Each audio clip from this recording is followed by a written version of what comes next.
Numbers 9. The Second Passover. The Lord spoke to Moses in the Sinai Desert in the first month of the second year after the people of Israel had left Egypt. He said, "On the 14th day of this month, beginning at sunset, the people of Israel are to observe the Passover according to all the rules and regulations for it." So Moses told the people to observe the Passover. And on the evening of the 14th day of the first month they did so in the Sinai Desert. The people did everything just as the Lord had commanded Moses.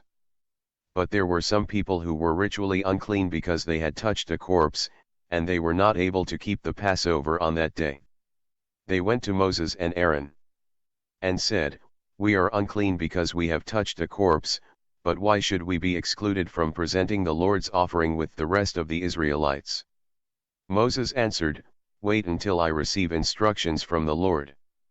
The Lord told Moses to say to the people of Israel, "When any of you or your descendants are unclean from touching a corpse or are far away on a journey, but still want to keep the Passover, you are permitted to observe it 1 month later instead, on the evening of the 14th day of the second month.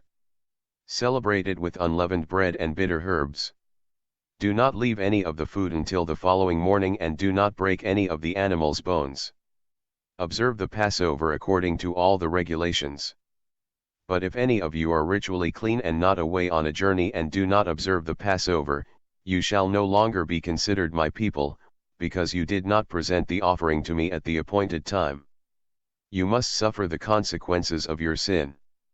If foreigners living among you want to keep the Passover, they must observe it according to all the rules and regulations.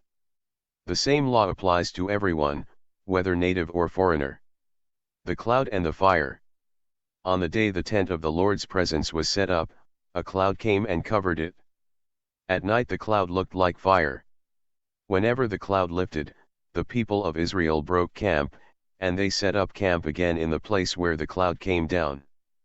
The people broke camp at the command of the Lord, and at his command they set up camp.